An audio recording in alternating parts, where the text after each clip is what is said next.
प्राचीन कालीन मिथिला के किसी गांव में एक किसान रहता था। उसके 7 बेटे थे। सबसे छोटे बेटे की शादी सदियों से बाढ़, अतिवृष्टि, अनावृष्टि आदि प्रकोप झेलते हुए अत्यंत निर्धन परिवार में हुई थी। दुल्हन जब ब्याह कर ससुराल आई तो एकदम खाली हाथ, न कोई दहेज और न तन पर ही कोई गहने या ढंग के कपड़े लत्ते। उसकी इस स्थिति का परिवार की स्त्रियों ने खूब मजाक उड़ाना प्रारंभ कर दिया था। गुण से भरी वो कन्या जी जान से सबकी सेवा करने, सबको खुश रखने के दुष्कर कार्य में लग गई। मगर अन्न पानी से परिपूर्ण घर में उसकी निर्दोषता अपराध साबित होने लगी। नेहर दरिद्र होने के कारण मात्र से सास उस बहू को फूटी आंख से भी नहीं देखना चाहती थी। पूरे दिन उसे घर का भांति भांति का काम करवाती रहती। 20-25 लोगों की रसोई बनाने के बाद गौशाले के गाय भैंसों के गोबर साफ करने होते थे। उन गोबरों के ढेरों के उपले बनाने होते थे। देखते देखते सुबह का निकला सूरज अपनी घर वापसी की तैयारी में ढलान पर आ गया होता। तब उसे भोजन के समय बड़े ही कटु वचनों और अनेक गालियों, उलाहनों के साथ बचा खुचा रूखा सूखा परोसा जाता था।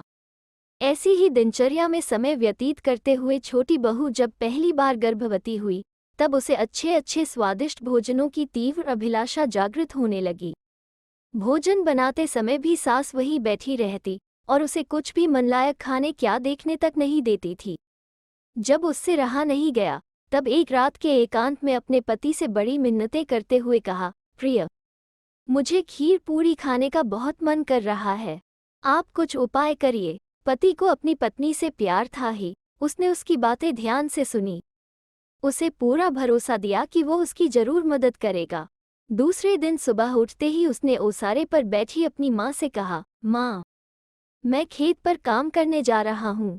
आज मेरे लिए खूब बढ़िया खीर और पूरी बनाकर रामपुर वाली, जिसका नाम मालती था, के हाथों खेत पर भेज दीजिएगा। उसकी माँ बहुत तेज और चालाक महिला थी, साथ ही परम शंकालु भी। वो तुरंत समझ गई कि अपनी स्त्री के खाने के लिए ये सब मांगा जा रहा है। क्रोध से उसका सर्वांग जल उठा था, मगर करती क्या। दुनिया के सामने तो वो अपनी छोटी बहू को अनाथ, अभागिन, बेचारी आदि कह कह कर खुद को दयावान माँ साबित करती रहती थी। इसलिए मन मारकर मालती से सब भोजन बनवाया।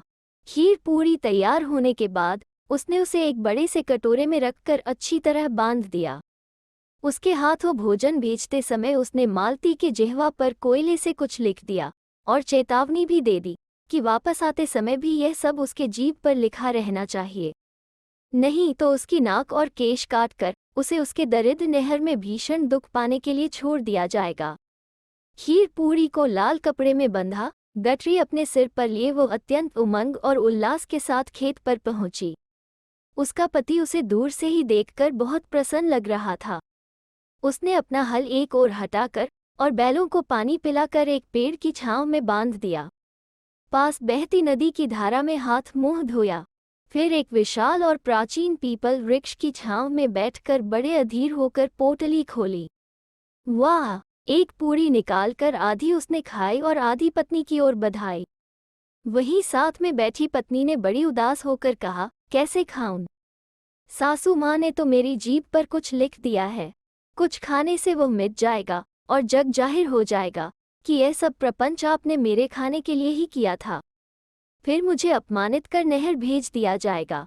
समझदार पति ने वस्तुस्थिति को भांपते हुए कहा, तब ठीक है, इस खीर पूरी को कहीं छुपा कर रख दो, जब घर में माँ तसल्ली से देख लेंगी, फिर किसी बहाने से यहाँ आकर खा लेना। रामपुर वाली ने ऐसा ही किया था। उसने उसी पेड़ के एक गड्ढे में खीर पूरी को छुपा दिया। पति को खिला पिलाकर वापस घर आई। सास ने उसकी जिह्वा की अच्छी जांच पड़ताल की। उस पर लिखी हुई को अमित देखकर उसे तसल्ली हुई कि उसने सच में खीर पूरी नहीं खाई थी और बेटे ने अपने लिए ही मंगाई थी। इसके बाद किसी बहाने से वो वापस उसी पेड़ के नीचे अपनी खीर पूरी ढूंढने आई, मगर वहां कुछ भी नहीं था। उसने इधर देखा, उधर देखा, व्याकुल होकर चारों ओर देखा, कहीं कुछ नहीं। परेशान होकर सोचने लगी, जमीन निगल गई या आसमान खा गया। उस वृक्ष के खोखल में एक नागिन रहती थी, वो भी उस समय गर्भवती थी। खीर पूरी की सुगंध पाकर उसकी भी अभिलाषा जागृत हो उठी थी और उसने वो सब खा लिया था। इस सत्य से बेखबर रामपुर वाली को अपना अभिलाषित भोजन गायब हो जाने के कारण बहुत दुख हुआ। इतने प्रयत्न के बावजूद वो अपने मन का नहीं खा सकी थी। कुछ समय पश्चात नागिन के 2 बच्चे हुए। एक दिन खेत देखने के लिए मालती जब वहां पर गई तो वे दोनों नाग शिशु उसके खेत में खेल रहे थे। इतने में कुछ चरवाहे बच्चे डंडे लेकर उन्हें मारने दौड़े। भय के मारे वे सपौले रामपुर वाली के पास आ गए। उसने उसे वहीं अपनी टोकरी पलटकर छुपा दिया। शरारती बच्चों ने जब उसके पास आकर सांप के बारे में पूछा तो वो भगवान को साक्षी मानकर साफ झूठ बोल गई कि इधर तो कोई सांप आया ही नहीं है। खतरा टलते ही दोनों सपोले वहां से जान बचाकर भागते अपने घर पहुंचे। अपनी मां से बाहर की सारी कहानी बताई कि कैसे एक महिला ने आज उन लोगों की जान बचाई थी। ज्ञानवान माता ने अपने दोनों बच्चों, जिनका नाम बाल और बसंत था, से कहा, उस मानवी के उपकार का बदला अवश्य चुकाना चाहिए। दूसरे दिन फिर वे दोनों उस खेत में पहुंचे। रोज की भांति मालती भी वहीं अपनी फसल देखने आई थी। उसे देखकर दोनों बच्चे करीब आकर बड़ी विनम्रता से बोले, हम लोग वासुकी नाग की संतान हैं। आपने कल उन दुष्ट चरवाहों से हमारी जान की रक्षा की थी, इसलिए हम आपको इसके बदले में कोई वरदान देना चाहते हैं।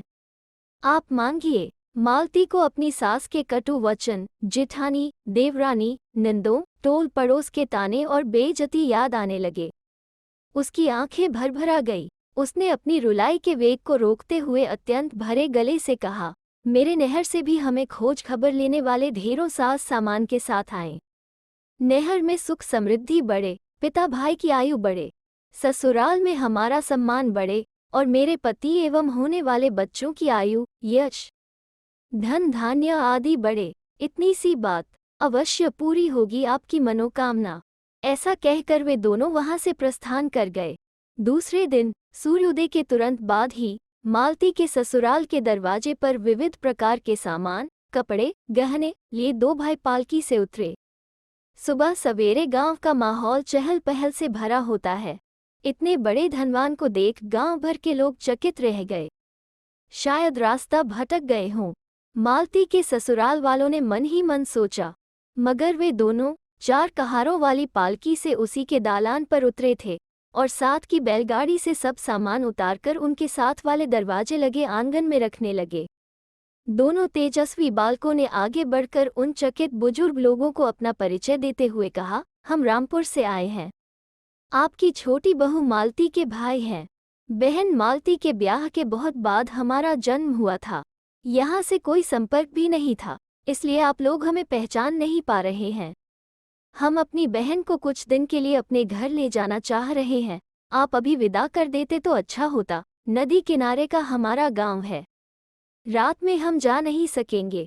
मालती का मन और उन दोनों भाइयों की असीम इच्छा के साथ ही इतने सामानों को देखकर उसे भाइयों के साथ नहर जाने की अनुमति दे दी गई। कुछ दूर जाने पर एक बहुत बड़ी सुरंग दिखाई दी। उस सुरंग से बाहर निकलने के बाद एक सुंदर महल दिखाई दिया।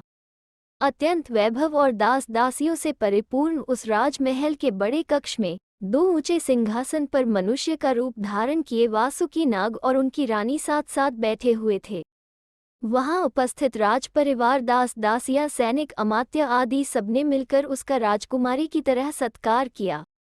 एक असली राजकुमारी की भांति वो वहां अत्यंत सुखपूर्वक खुशी खुशी रहने लगी। कुछ दिनों के बाद उसे नागलोक से वापस अपने ससुराल आना ही था। बड़े शान शौकत के साथ उसे भेजा गया। उसे विदाई में फिर ढेर सारा सामान, बर्तन, कपड़े, पलंग आदि मिले थे।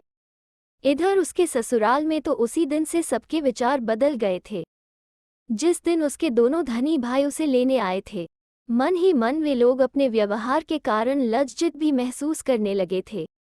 सास ने जब देखा कि मालती का नहर तो अब बहुत धनी हो गया है, उसे पूछने वाले, खोज खबर लेने वाले भाई बंधु भी हैं, उस दिन से ससुराल में उसका मान सम्मान बढ़ गया और वह भी सभी अभिलाषाओं से परिपूर्ण एक सुखी जिंदगी बिताने लगी। तो दोस्तों, कैसी लगी आज की लोककथा? अगर अच्छी लगी तो लाइक और शेयर करें और चैनल को सब्सक्राइब करना ना भूलें। फिर मिलते हैं एक नई लोककथा पर।